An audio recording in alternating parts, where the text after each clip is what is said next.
Ursul's eyes were fixed solemnly at the horizon, at the mountain range behind which the last orange hues of the great bowl of fire were fading. The rock on which he sat was still warm, a reminder of the scorching heat that had prevented them from leaving on that day. Yesterday, Amare had spotted a large group of horned beasts behind Great Jafari, but the path there was long, and Oshun had not blessed it with skywater for more than 2 lunar cycles.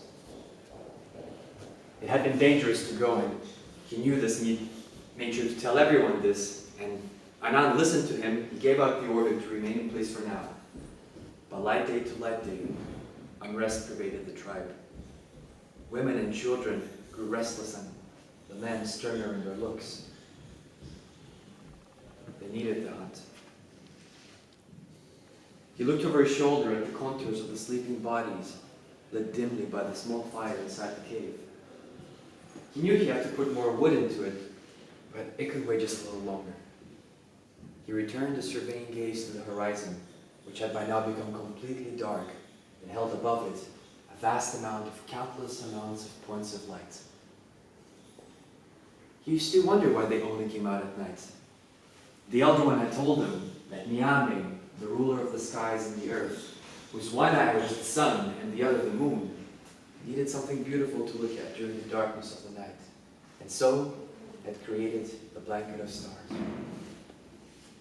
But Ursul wasn't thinking about this now.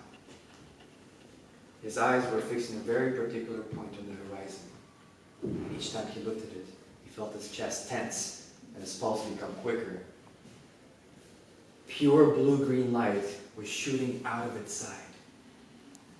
He'd never seen anything like it. The closest thing that it reminded him of was a waterfall that he had once seen when he was younger, before they came out into the land of the plains. The water would fall down so fast and create a mist of water that would hover around the lake below, and the light in the sky was like that, except it didn't fall down to the land like the water, and instead spread out into the blackness separating the stars.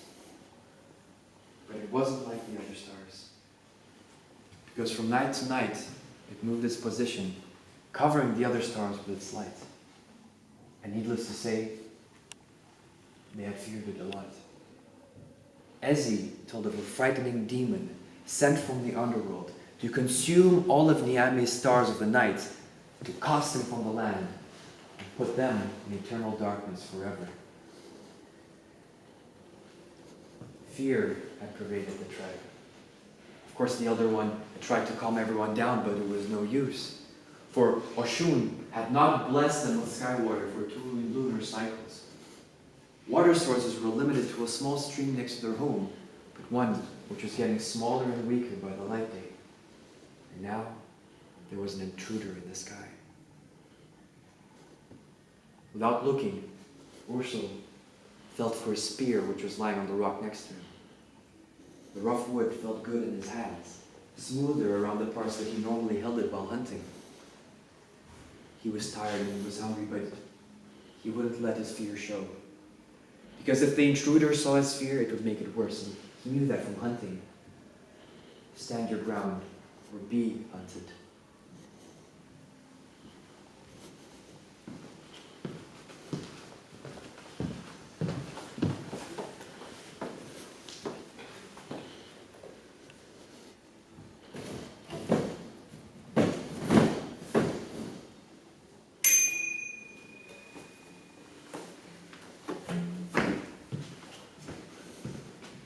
I said it many times before, and I told you many times that, don't you understand? It was written on fucking paper with black and white ink. It wasn't blue and white ink. But we didn't understand exactly what kind of color. Oh, you did understand what kind of color it was. And don't even try to escape by using that one and only great example. But the great example was just, no, I do not take any excuses from you anymore. Do you understand? When I looked into your eyes, but we didn't understand. Yes, you did.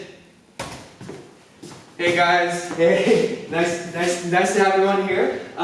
Sorry, if I could just get to the window. Okay, just a little demonstration you guys have seen. Just wait until okay. So, I'm going to be doing a little demonstration about showers. I take showers. You probably take showers yourself. I take one that's 15 minutes long every day. It's nice, but the one problem that I have with the shower is that it's always the same shower and I keep forgetting my showers. So I wake up in the morning and I do the same thing, and I take a shower and it's nice, but I forget my shower. So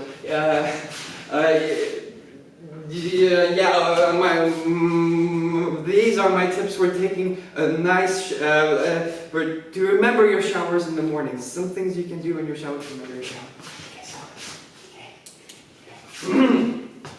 First tip for remembering your shower is squats.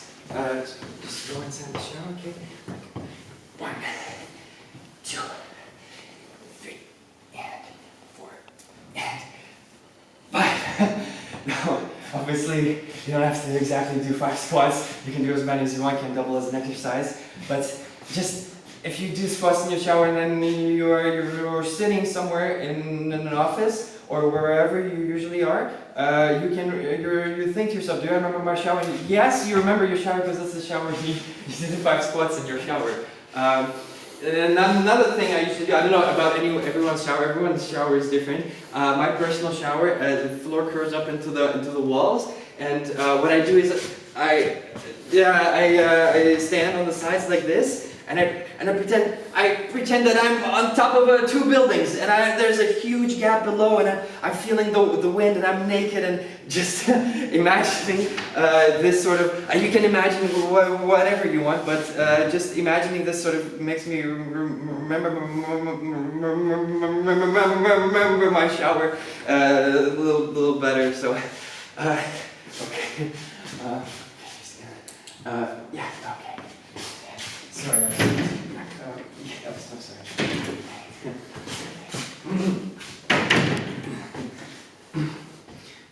On a bus. We met on a bus. I know it's kind of cliche or whatever, like a movie, but it was true. Yeah, oh, you heard this. Yeah, everyone was wearing masks and she was wearing masks also. Can you imagine? We met for the first time and she wanted to get my number, and I gave her my number, but I really didn't know what she looked like. But we went on a date together, even though I didn't.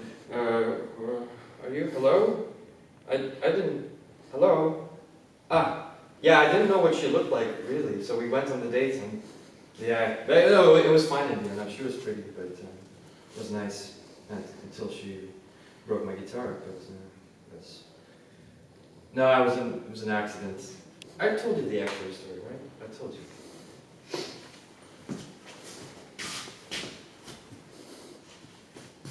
I don't understand how this is happening. I don't understand how this is happening. I understand the scientific explanation behind it. I understand and comprehend the logical framework behind it. But I cannot intuitively grasp this concept. I try to understand what this means, but I understand that some things can go without it. Some things can go without it. I understand that some things I'll never understand. I understand that some things I'll never understand. I get that some things I'll never fully get. I get that some things I'll never fully get. I run to some things I'll never fully talk to. Run to talk to some things I'll never fully talk to. Understand to talk to some things I'll never fully understand. To talk to some things, to understand to talking to some things I will never fully talk to. Understand to talk to some things I will never fully understand. To talk to once upon a time I will never fully talk to. Anatolis was relieved to once again hear the comforting sounds of cicadas in the distance. His mind had been hectic, but now that he was out of the city center and hearing his regular footsteps on the ground, he felt himself relaxed a little. The debate had been intense, though, but he didn't even plan on attending it. He just happened upon it in the agora on his way home from his friend's Hippocrates place, where he had a glass of wine or 2, 3.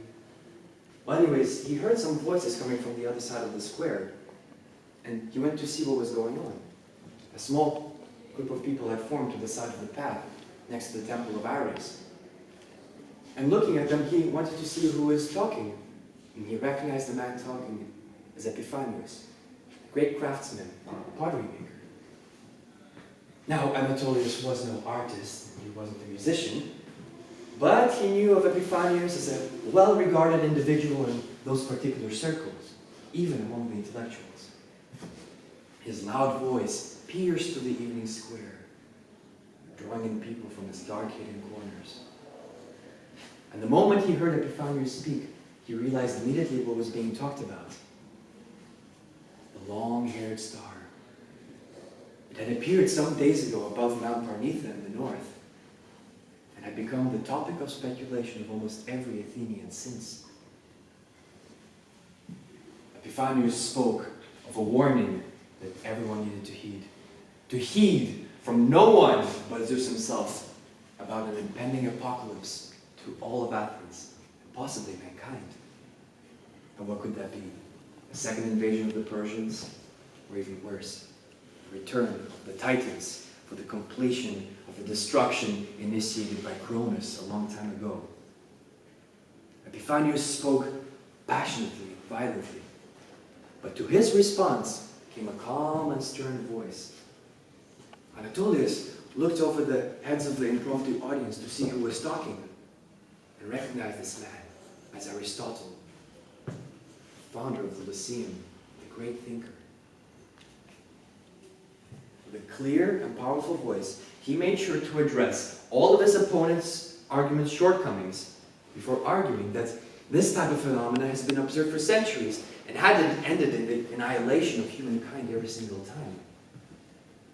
Anatolius saw people in the distance nodding, in the group nodding, as Aristoteles argued that not every single natural phenomenon needed to be explained by divine forces.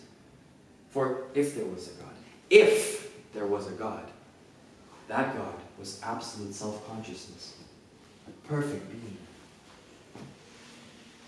Such a perfect being, mercy, love, and even sympathy would not be attributes to this being that is perpetually involved in the process of self-contemplation.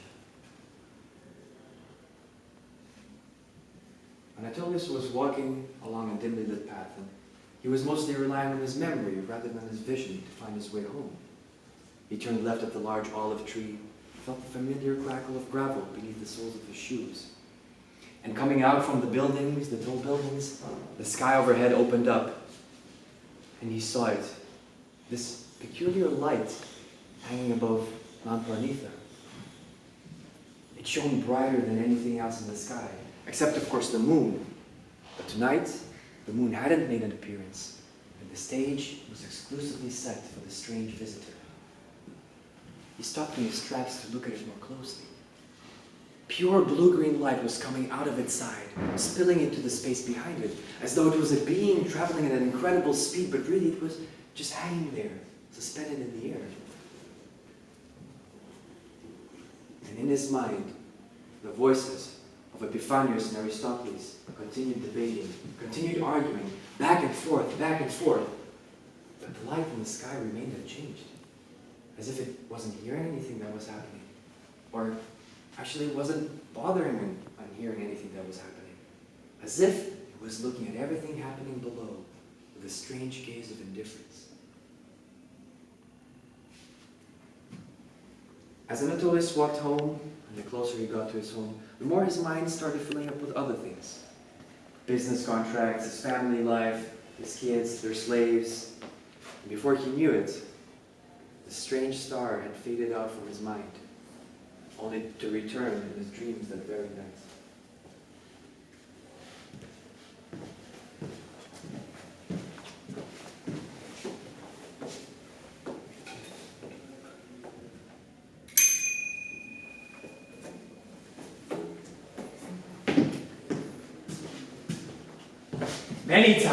Many times, and don't you understand? A little crisp shrift on the side. We didn't mean to understand. Well, you should be meaning to understand, because I can intend to be an inventor of things before I can even understand what they are. But you need to understand what they are before. No, you cannot do that. You will forever understand. Oh, but we don't need to understand everything, but you will. You will. Hey guys, again, hi, how's it going? I see we have some new faces here in the audience. Hi. Just to bring you the little bit up to date on what's happening is I was just demonstrating to these people about how you can remember your showers in the morning. I take one every morning, but I forget it, so it's just some things you can do in your shower to remember your showers in the morning. So, okay, another thing you can do in the shower to remember your shower. Okay, so the shower's on, you make sure it's warm, okay? And then what you do is what I sometimes do is I gulp the water in my mouth and then I spit it on the ceiling. A lot of it comes down. A lot of it comes down, obviously, but some of it sticks to the ceiling, and from these little drops, and then they start going down one by one, and then you can play a little and then a little game of catch with the little water droplets. Obviously, when you're sitting in your wherever you sit, you will remember your shower because this is what you did in your shower. It's kind of hard to forget. So, okay, yeah. Okay. All right. Sorry, can I ask you? Okay. Yes. Thank you. Close this one. Pure coincidence. It was a pure coincidence. I mean, we met in the auditorium. Like I looked at her, she looked at me. Why were we looking so intensely at each other? And then I realized that night that we had been classmates in like primary school in another country, and how she was here, and yeah, we got together and. You know, was it a coincidence?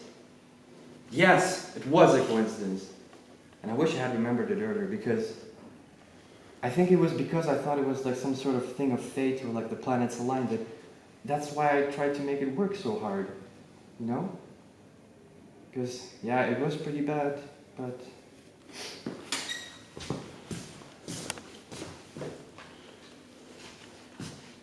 I don't understand how this is happening. I don't understand how this is happening. I understand the scientific explanation behind it. I comprehend the intellectual framework behind it, but I cannot intuitively grasp this concept. I cannot understand this concept from this side, but I understand the logical intellectual framework behind it. I understand the logical reasoning behind it. I understand that some things I'll never understand. I understand that some things I'll never understand. I get that some things I'll never fully get. I get that some things I'll never fully get. I run to some things I'll never fully run. To talk to some things I'll never fully understand. To understand, to talk to some things I'll never fully talk to understand. To talk to some things. Marianne had to turn her key several times on the ignition before the cranky engine finally came to life. She was just about leaving the driveway when she heard a howling sound coming from the cabin. Ah, shit, she said. And a moment later, both her and Charlie were headed down the dark country road. It had been a hot night, and she made sure to open the window on his side because she didn't want them stinking up the entire car with his restless panting. So he stuck his head out of the window and let the air hit his soft, furry face, his ears dangling in the wind. There was no one out there. Her headlights were the only things illuminating the lonely road in front of her. Of course, it reminded her of the time that her father had taken both her and Alex to see the comet. It was a long time ago, but it was a night like this, middle of the night. Her brother and she, Alex, well, they were both tired and they were sleepy, but the bumpy ride of the horse carriage and the excited voice of their father had kept them awake. He was a large man with a big mustache and a stern look, and he would go on and on about Halley's Comet, about its composition of dust and ice, about its 75-year orbit around the sun, and its visibility from Earth. And they would be like, "No, Dads, please, not again." But even though he was a confident man, he would just nod in silence and would continue puffing on his pipe. But the excitement got the better of him, and soon enough he was again spilling out his excitement on his children. Marianne smiled. It was the one memory that had always stayed with her, despite her age. She turned right at Clark Road and followed the path towards the top of the mountain. And when the path turned into dirt, she stopped her car and got out with the help of her cane. Charlie jumped out of the car with a zest for life and began sniffing at things. With a flashlight in one hand and cane in the other, she started up towards the summit of the mountain. And when she got there, the sky overhead opened up. And there, in the distance, at the other side of the mountain, she saw it. The streak of light. Surprisingly, it looked exactly as she remembered it from when she was 10 years old. It hung there so peacefully, the light was so gentle and so subtle. she almost saw her father standing next to her, pointing at it, saying that this comet had traveled through the entire solar system to be there, but would only again be seen in 75 years' time. None of them were with her now. Her father and Alex had both been killed in the war, and her mother had died some 30 years ago. She had had children with Walter, and who had now had children of their own, who now had children. But they were all so far away now. And then when Walter left them 2 years ago, she was left all alone. She was living in a cabin in the woods all by herself, away from everyone and everything. And as she looked onto the tail of the comet, she started crying. And it wasn't because she was lonely. No. She had everything she wanted there. She had Charlie, who always kept her company. They went on so many walks together. She cooked and ate well. She borrowed and read lots of books from the library. She even grew a lot of really nice things in her yard. She didn't know why she was crying. Had her entire life just been a mere blimp in the eyes of the comet? An ancient being returning from the depths of the solar system? What did it mean that she had gone to school, that she had had kids, that she had felt love, that she had all these people in her life, that she had once taken a bunch of dandelions and blew them into a nearby lake? Halley's comet was here now, but soon it would be gone, and she would be gone with it. But it would come again, and again, and again.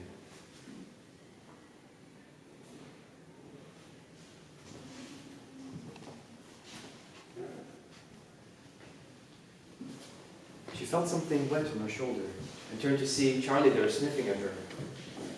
She looked at him. He was just happy to be there, happy to be running around, happy to be sniffing and exploring.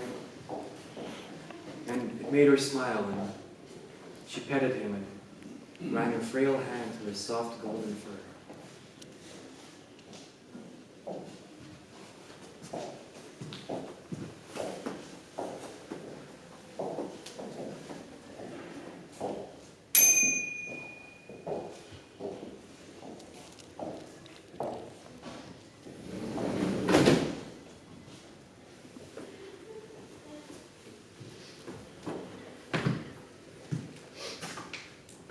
Thank you.